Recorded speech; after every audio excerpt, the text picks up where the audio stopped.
Um, let me put this to you, Greg. Imagine you're in a Bond film. Yeah. You are the lead character. Yes. Thank you. Yes. Right now.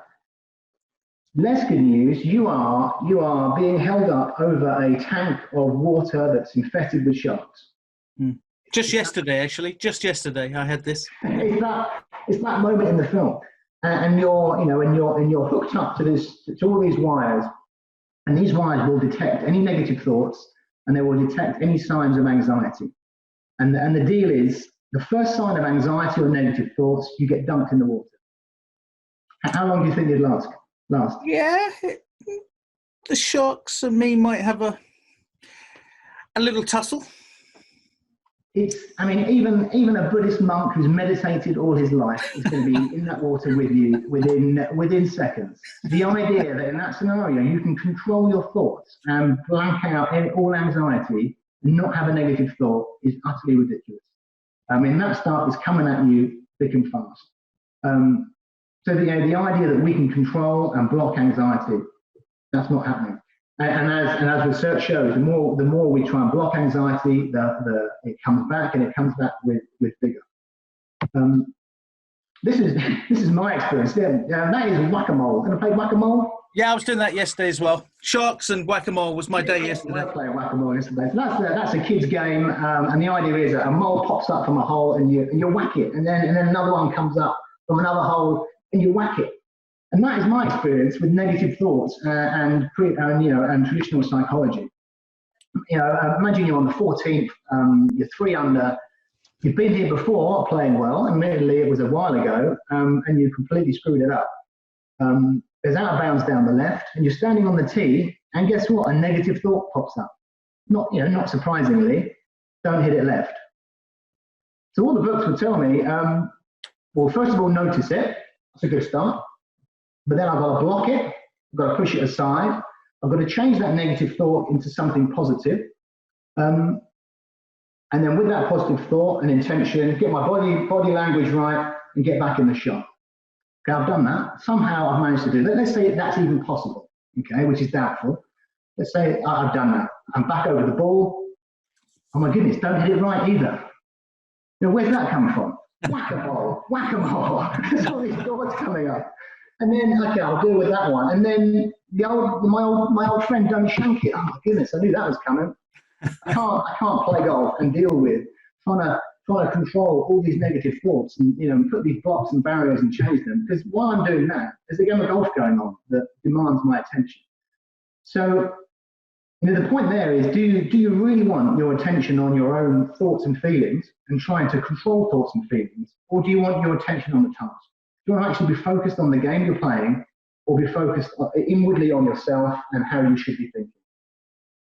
And it goes a little bit further as well. And if we have these rules that say, that champions think positively and we've got to think positive, and then all this negative stuff comes up, that sends us into a further thought spiral and thought network of, if good players think positively, and I've got all this stuff coming up, every time I stand over the ball, I'm thinking, don't shank it. What does that say about me? Yeah. And, that is gonna send you into a dark spiral, isn't it? So really dangerous to be giving this blanket advice of think positive and control your thoughts. It's illusory. And it's all around this idea of, and this was prevalent, years ago, wasn't it? You got to look good, to feel good, to play good. The whole look good thing is laughable. I don't think anybody took that too seriously. I would question whether dressing up in your impulse of trousers is going to take away any anxiety on the first tee, unless you've got some serious skills. I don't think anybody was ever bought into that. But there is a more serious side to that. There's the whole thing that you've got to feel good about yourself. You've got to feel confident in order to play well. Feel good, play good. Feel good, play good. And that is really has been a huge part of sports psychology for a long, long time. And it's built around this idea that what we think and what we feel and our actions are all intrinsically linked together as one. So if we think one way, we're going to feel the same way, and that's going to affect our performance. So, well, let's just think about that for a minute. Is it possible that you could think one thing and feel another thing, and act in a completely different way? I think so, because otherwise you're left with this situation where you have to literally control your feeling and control your feelings, control your thinking in order to perform well. And that puts us in the scenario that we refer to as the control agenda. So the control agenda is you literally having to control all that stuff in order to perform. But what we know is those things aren't linked like that. They're not. It doesn't work like that. And I was listening to James Heath speak the other night on your webinar. He was talking about confidence, and he said, you know what, chasing confidence. I don't know. He never said he worked on his confidence. He did say he played very well when he wasn't confident a lot of the time. I heard Ted, one of your other guests, the caddy, talk about Bubba playing well while feeling nervous. There was never this control agenda of having to stop feeling nervous or stop feeling anxious. Think positive. So just because you think it doesn't mean it's real. Doesn't mean it's a reality. Doesn't mean it's a reality. You can drive down the road, and as often happens, you can be thinking about crashing into the side barrier and just keep on driving straight. And I think James Heath also kind of alluded to that. You can think one way, feel another way, and do something entirely different. And here's a great example of that. If you're at home, just bear with me for a moment. Can I ask you to actually help me out as well, Greg? Just say to yourself, I cannot raise my right arm. I cannot raise my right arm. I cannot raise my right arm. And I want you to really try and believe in that statement. And as you say that, I want you to raise your arm. I cannot raise my right arm. I mean, there's no amount you can believe in that statement to have you not be able to lift your arm. Hang on now. That breaks that whole cycle massively. I mean, and that in itself is a really effective tool. And I'll show you how that works in the world of golf and sport performance. An amazing scientist and the guy behind this kind of modern psychology, Stephen Hayes, did a study, and the study was the performance part of the study was how long you can put your hand on a hot plate. And this hot plate wasn't hot enough to burn you, but it was uncomfortable.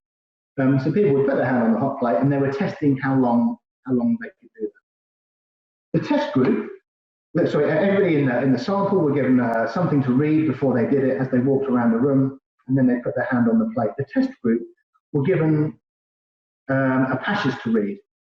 And you know what? The test group were all able to, say all, as a group, they were significantly able to hold their hand on the hot plate longer. So what do you think was on that piece of paper? Was it thoughts about how cool the plate is? You know, that kind of take my mind away. It's cool, it's refreshing, it's not real. Was it about confidence? Was it about anxiety? What they were reading when they were walking around the room was, I cannot walk around the room. I cannot walk around the room, while they're walking around the room. And then they were able to put their hand on the hot plate for longer. This is proper science. This is the most cited scientist on the planet. And what he's found there is that you break people's connections of thinking, feeling, and doing. And then all of a sudden, thoughts and anxieties don't have the same effect as they used to. So from a golf perspective, I think I may have shared with you recently, I can't remember, I had a lady, a good, fantastic student of mine, she's a good player, she's off 8, but given she's got a full-time career, that's decent, isn't it? And she was having problems with her chipping from muddy lies, back in the winter, really struggling with muddy lies. So we went out and we worked on normal lies to start with. We want to check that her techniques, functions, the odd tweak, and we're back in the game. As soon as we got on a muddy lie, the technique would fall apart, and she would duff it every time with the odd thing. So, we did the kind of usual progression that any coach would do. Have a few scuffs in the grass. Is that the kind of contact you want to make in the grass? Is that how you want the bounce interacting? Yeah, I'm happy with that. Okay, great. Let's do that with the ball when your ball's there. Duff every time. The divot's steeper, it's diggy. The next time she tries not to, and it's a thin. But each time, I'm taking her back to trying to scuff the club on the grass and just get that same contact, and she does it every time. There can't be an issue with her technique because she can scuff the grass beautifully. She's using the bounce. she's just not doing that same thing with the ball. So, we had discussions. I'm using attentional exercises and drills I would use with yippers there. We've done that before. She wasn't going to get fooled. So we then turned to this concept, and I said to her, while scuffing the grass without the ball, I want you to say the word, I'm going to duff it. She'd already had shared with me she's right about duffing it. But she's saying, I'm going to duff it. I'm going to duff it. And sure enough, first time in practice, she buried the club in the ground. Well, she certainly makes a chunky divot. Well, let's do it again. I'm going to duff it. I'm going to duff it. Now she gets the club sliding while saying, I'm going to duff it. Okay, so now we're starting to do this thing. We're starting to kind of split her thoughts and her feelings and her actions. She's starting to see that what she feels and that anxiety doesn't actually control her thoughts. So she steps in, and I say, do the same thing again. Say, I'm going to duff it, and go ahead and hit it. And sure enough, for the first time in the session, she strikes it perfectly off the filthiest, muddiest line.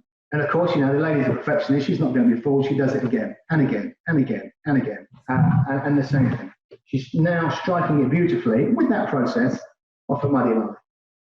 So, what I share with you there isn't it, clearly. I'm not saying to you, you need to say to yourself, "I'm going to duff it," and then go ahead and play it. That's clearly not the point. The point is, we need to have these experiences and have the skills to be able to separate what's going on in our head, our feelings and our emotions, with what we're actually doing, and understand that we can have these negative thoughts with us. Just like I did when I was playing with you. That whole I'm going to shank it thing comes up every time I'm under any pressure. I've just learned that it's kind of there now and it doesn't need to influence, it doesn't have that effect. Trying to block it, stop it, challenge it is only going to make it worse. On that point, so here's Tiger. I mean, this is an interview after his 82nd PGA Tour win. I mean, that guy should be pretty good at thinking positive, right? Yeah. He's got enough about him, the greatest player ever, possibly. You'd think he'd be pretty positive, and he'd know how to control his emotions and his thoughts. So the commentators, he's walking down the last, and the commentators like, what's going through your mind as you're walking down the last, and he's laying it all on. You've come back from injury, you've got this and that, these emotions. And Tiger said, yeah, I was excited, it was emotional. So what were you thinking, Tiger? And I think he'd hit it in the greenside trap. It was a par 5. He'd hit in there for 2. He got a 2-shot lead anyway. So he's got, 3 shots to play with from that greenside trap. Tiger says, what I was actually thinking, don't blade it into the gallery. Yeah, it's true. That is the greatest player that's ever played on his 82nd tour win with 3 shots in hand in the bunker. And it's actually one of my clients who sent me that. We've done some work about this. And I read that and I was like, fantastic, because that's exactly what I'm going to think. That is the only thing I'm thinking. If I've got a 10-shot lead down the last, I'm thinking, don't duff it. Don't leave it in this bunker, please. Yeah. No, you can react to that in a number of ways, can't you? You can either just get completely hooked by that thought and blade it into the gallery. You can go the other way and just make sure that you don't, and get really fat and just kind of dig it out or not. Both of which are reacting to that thought and trying to deal with it and being negatively affected. Can I interrupt? Share a story now. I don't know if it's an age thing, or an acceptance of just. Some people call it a chimp. Some people call it your other wolf. Whatever you want to call it. That inner voice. And I've found myself when I'm playing golf now, actually saying, "I'll just shut up." To almost that inner, it tries to play tricks on you, and just shut up. You don't know what you're talking about. And how does that play out? I mean, have you found that useful? Yeah, and then just go ahead and execute the shot. It's almost just like, oh, here we go again. You're going to try and spoil the party. Just be quiet. Let me get on with this. Because you're absolutely right. It's not real. Brilliant. It's not real. It's so that can work in a number of ways, and often these things get misunderstood. You could be saying, "Oh, shut up," you don't know what you're talking about, and actually be having that conversation in your head and dealing with it. That would not be useful. But it sounds like that's evolved for you, just to kind of go, "Oh, that again." Do one. Yeah, honestly, I'm playing the game. Just come on, just don't waste my time. Go on, off you go. Amazing. Amazing. And that I would suggest is a brilliant drill for anybody watching to undertake. We call it thought labeling. It's a similar thing to what you've done. If you have a negative thought, let's say you're at home tomorrow, and like your brother's just annoying the hell out of you, and you're like, man, I'm gonna kill him. I hate my brother. I know I kind of love him too, and you've got all that going on in your head, and he's driving you nuts. Let me ask you to label it, and I want you to label it. That's my lockdown thought. You know, that's the thought that comes up when I'm locked down with my brother all day, every day. and just give it a label, and let it be there. You don't need to fight with it. Just let it be there and label it. And as you get good and skilled at labeling thoughts, so you might have another thought of you on the range in a tournament. You might see a player and go, oh, man, that's a good movement. He's got some skills, and I know he's won some events. You might label that thought. That's my comparing myself thought. The point is, you don't have to buy into that thought and get stuck in that whole kind of network of thoughts as to why he's good, why he's not, why am I not good. Just know that that's my brain doing that thing again. That's my brain comparing myself to others. Okay, move on. Let it go. Let it be there. Carry on with your day. So let me share one more story before we get into why you're going to have these negative thoughts. Just very quickly, a very good friend of mine I grew up with, became a professional, was the best putter I have ever seen. To this day, the best putter I've ever seen. Phenomenal. He had an upright stance, and he had a Wilson blade, what's his name? Ben Crenshaw type blade. Yeah. Man, he had the silkiest, smoothest stroke and would hold everything. Really fluid and imaginative, great putter. And this is a number of years ago, but yeah, we're both professionals now. I think he's playing Euro Pro Tour, and I'm playing with him, and he's putting horribly.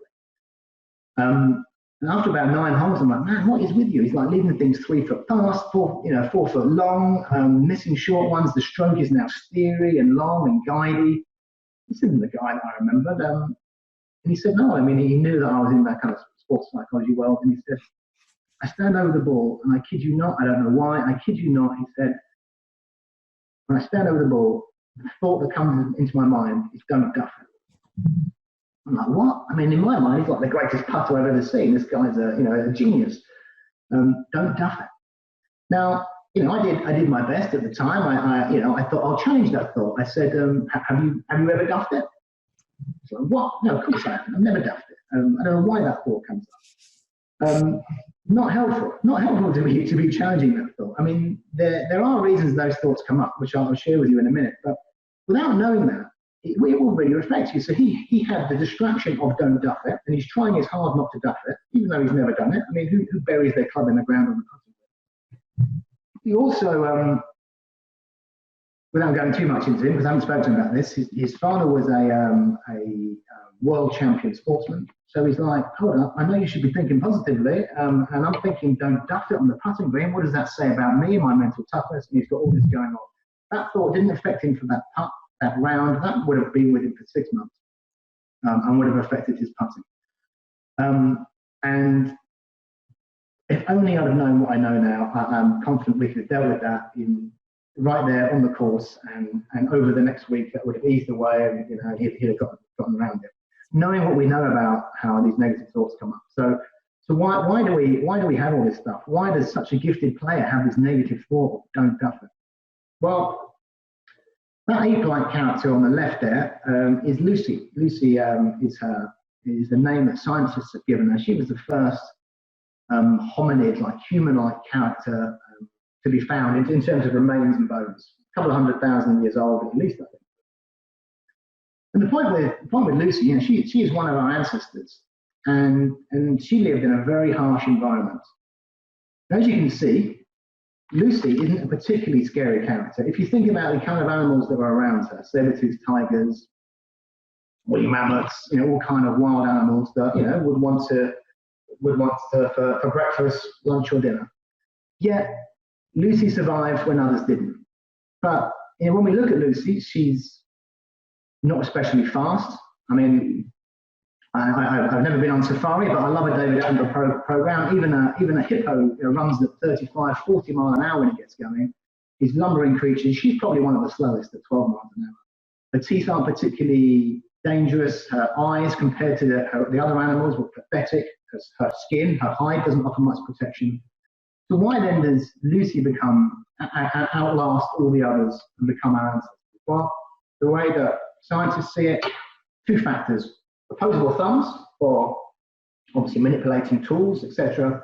And she had a larger brain than others, and the beginnings of what we now know as a prefrontal cortex. She could recognize, she could relate thoughts differently to the other creatures, and the way that helped her was tremendous, but it also created unnecessary and continuous anxiety. So here's the example that we often use. That blurry picture on the right isn't a mistake. Imagine it's a kind of cloudy day, and in the distance there's this kind of shape in the rocks. Now Lucy can look at that picture, and she can make one or two mistakes. She can look at that picture and say, "Man, that is a lion. That is a lion, and I need to get out of here quick." And it turns out, she thinks it's a lion. It turns out it's actually only a rock. She's made a mistake. The only problem with that mistake is needless anxiety. But she gets to live another day. If she makes the other mistake, if she says, "No, that's just a rock," when in fact it's a lion, she clearly only gets to make that mistake once. So we have evolved to scan for threat and have this huge negative bias, so that we make the first mistake 1,000 times before we ever make the second mistake. More than that, Lucy needs to remember where danger was. So, she's been around the rock by that tree in that red sector of her territory, and she knows there was a herd of lions, a pack of lions there at some point. She's going to remember that. If she gets in a scrape and gets out of it, she's going to replay that in her mind over and over again. She needs to remember that as well. If I've made double down the last in a tournament I'm doing well, I need to remember that as well. I need to remember not to do that. All this stuff kind of relates. Now, if you remember, as a good young player watching this, I wish I'd have known this when I was younger. If you take one thing from this evening, I would like this to be it. I want you to know that you are never going to get rid of negative things. It's absolutely a part of being a human being. It is a part of you. It is there. And trying to get rid of it and trying to get rid of anxiety, you are hiding to nothing. And oftentimes, you're going to make things worse. You may be able to block anxiety and think positively at times. Fantastic. As a long-term strategy, not a good idea. That seems like, that seems harsh, doesn't it? And a little bit defeatist. The thing that we've always got these kind of negative thoughts coming up, and you can't get rid of them.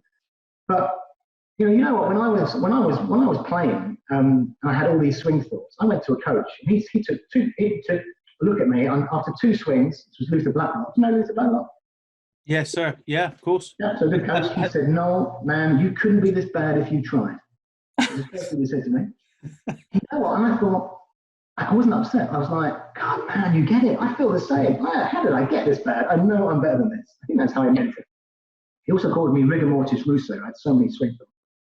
So my point being, once you can take things how you want to. Once we know that negative thoughts are a part of being human, they are going to arise at every possible scenario, often with no logic behind them, and that's quite a safe place. We just need to then know how to deal with them and create a different relationship with them. That is the skill set that we need to be developing. So here's a great analogy for how that works. The passengers on the bus analogy. So imagine you are the driver of a bus, and you are driving down this country road. There's a drop down to the right. There's rocks to the left. You've got all these rowdy passengers on the bus behind you, and they're making a noise. They're shouting. There's food and drink being spilled. Do you really want to be turning around to the bus, to the passengers, and engaging with them and having a conversation? And meanwhile, driving through this treacherous terrain. Well, that's how it is with our mind as well. You are on the golf course and you are playing, and you've got all this stuff in the back of your head. You've got all these thoughts that are coming up, which are often nonsensical. Do you really want to be engaging with them, blocking them, trying to do this kind of problem-solving game with them? Or do you want to be keeping your attention on the task, on your values, on what you're trying to get out of the game? clearly the analogy is fairly clear there. So here's the more scientific part of the session. The skill, I think one of the biggest skills we can learn and we can teach young people playing the game is that idea that thoughts are going to come and they're going to go. A lot of them are going to be very negative. They don't need to affect you in the way that perhaps they would have done in the past. And if we can learn this skill, I think this is a huge skill for life in general, but especially for playing sport. Something called cognitive diffusion. So I'll read it out. We all have a tendency to over-identify with our thoughts, amplifying them in our minds to become the truth. When we become so attached or fused or hooked to these thoughts in this way, it's easy to see how they can feel so powerful. So that's the idea that you're no longer, you're not in that scenario where you're driving the bus and the thoughts are just there and you're kind of aware of them. You are in that thought and you believe it is real and it's front and foremost of your mind. And that is what being hooked or fused is. And it's a huge distraction for a performer, and it can lead to mental health disorders as well. So cognitive diffusion is being able to create that separation, is understanding that they are just thoughts, and we can have them, we can take them along with us, and we can still play really well with them. We don't need to buy into every thought and understand it. So diffusion, as it says here, is you can make the choice to begin to consciously notice your thoughts rather than becoming entangled and confused or hooked with them.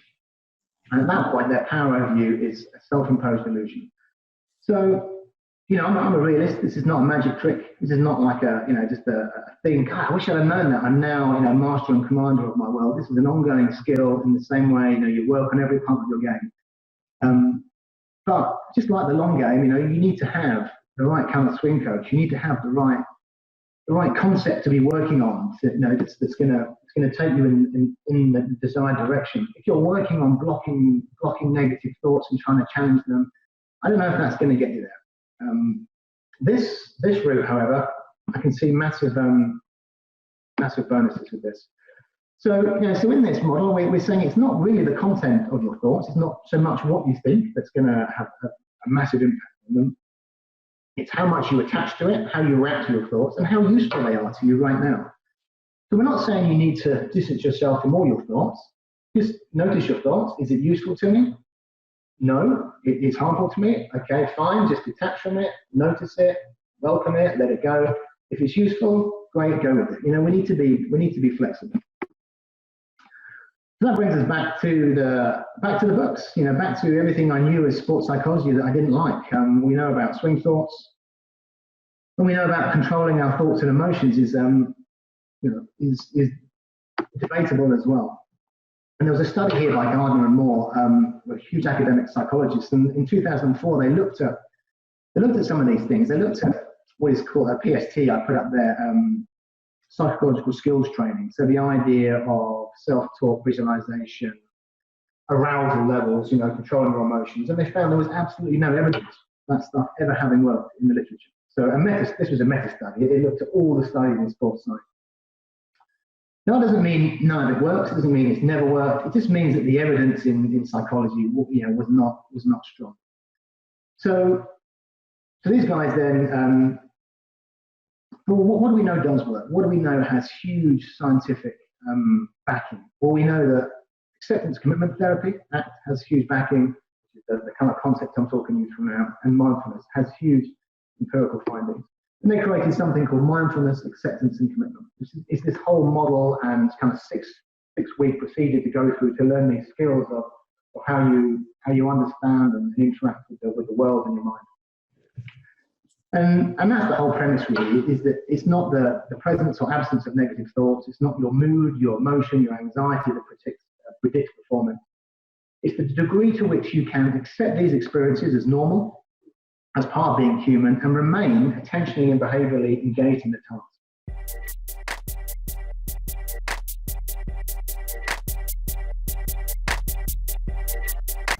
If you've enjoyed this video, then please click subscribe and I'll keep you up to date with more coaching information. And if you really want to take your game to the next level, then please visit my website, golfcoach.online, where you'll see there my subscription channel, which is Golf Coach Access, which is all about building a golf coaching and education community and having really structured long-term programs. And the best thing is you can get immediate free access.